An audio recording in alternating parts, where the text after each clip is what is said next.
Hello friends, welcome to Priyadarshini food court. ఈరోజు chicken pakodi చేయబోతున్నామండి. చాలా అంటే చాలా టేస్టీగా ఉంటుంది. అసలు చూస్తుంటేనే నోరు ఊరిపోతుంది కదా. చాలా సింపుల్గా చాలా టేస్టీగా చేసుకోవచ్చు. మనకి బయట రెస్టారెంట్స్లో దొరికే స్టైల్లోనే సేమ్ టేస్ట్ వస్తుందండి.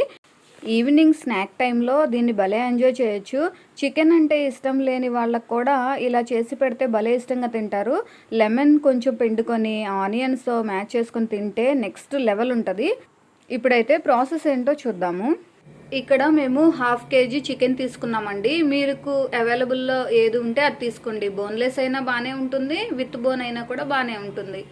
చికెన్ని బాగా ఫ్రెష్ వాటర్తో క్లీన్ చేసుకున్నాము. ఇప్పుడైతే ఇందులో రుచికి తగినంత సాల్ట్, 2 టేబుల్ స్పూన్స్ కారం వేసుకుంటున్నాము. మీ టేస్ట్ని బట్టి మీరు కారం అడ్జస్ట్ చేసి వేసుకోండి.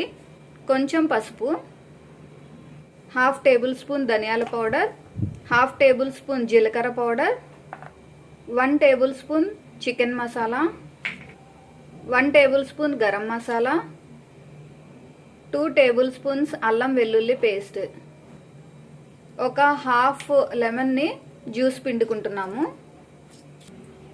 కొంచెం ఆయిల్ వేసుకుంటున్నాము.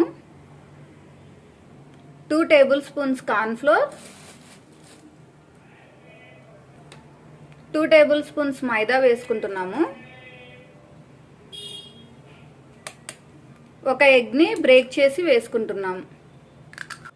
ఇవన్నీ కలిసేలాగా బాగా కలుపుకోవాలి. ఎక్కడ లంప్స్ అనేవి లేకుండా నీట్గా మొత్తం మ్యారినేట్ అయ్యేలాగా కలుపుకోవాలి. ఇందులో మేము ఎక్కడ వాటర్ అయితే యూజ్ చేయలేదండి. ఎగ్ బీట్ చేసి వేసుకున్నాం కదా, అదే సరిపోయింది. మీకు సరిపోకపోతే వాటర్ని కొంచెం కొంచెంగా స్ప్రింకిల్ చేసుకుంటా కలుపుకోండి. ఇందులో మేము ఎక్కడ ఫుడ్ కలర్ యూజ్ చేయలేదు. మీకు కలర్ఫుల్గా కావాలి అంటే కొంచెం ఫుడ్ కలర్ వేసుకోండి. ఫుడ్ కలర్ అయితే హెల్త్కి మంచిది కాదు కాబట్టి మేము స్కిప్ చేసాము. ఒక 2-3 మినిట్స్ వరకు ఇదంతా కూడా ఫుల్గా చికెన్కి మ్యారినేట్ అయ్యేలాగా బాగా కలుపుకోవాలి. ఇప్పుడు దీన్ని మూత పెట్టేసి ఓవర్ నైట్ ఫ్రిడ్జ్లో పెట్టుకుంటే భలే టేస్ట్ వస్తుంది. అట్లీస్ట్ ఒక 1 అవర్ అయినా దీన్ని ఫ్రిడ్జ్లో పెట్టుకోండి. పైన క్రిస్పీగా లోపల టెండర్గా చాలా బాగుంటుంది. ఇప్పుడైతే మూత పెట్టి ఫ్రిడ్జ్లో పెట్టుకుంటున్నాం. మేము ఒక 2 అవర్స్ చికెన్ మ్యారినేట్ చేసుకొని ఫ్రిడ్జ్లో పెట్టి దాన్ని తీసి పక్కన పెట్టుకున్నామండి. ఇప్పుడైతే స్టవ్ ఆన్ చేసుకొని ఒక కళాయి పెట్టుకొని డీప్ ఫ్రైకి కావలసినంత ఆయిల్ వేసుకొని హీట్ అవ్వనివ్వాలి. అయితే ఈ చికెన్ ఫ్రిడ్జ్లో నుంచి తీసిన వెంటనే ఫ్రై చేయకూడదు. కొంచెం సేపు పక్కన ఉంచాలి. కూలింగ్ అంతా పోయిన తర్వాతే మనం ఫ్రై చేసుకోవాలి. ఆయిల్ బాగా హీట్ అయిన తర్వాత మనం చికెన్ వేసుకోవాలండి. అప్పుడు ఫ్లేమ్ని మీడియం ఫ్లేమ్కి అడ్జస్ట్ చేసుకోవాలి.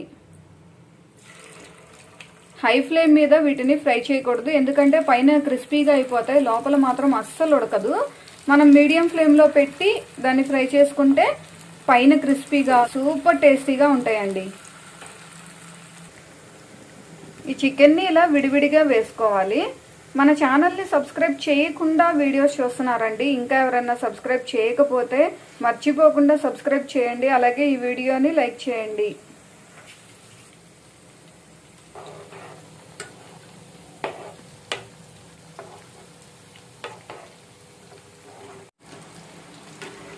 పర్ఫెక్ట్గా ఫ్రై అయ్యాయండి. వీటిని పక్కకు తీసుకుందాం.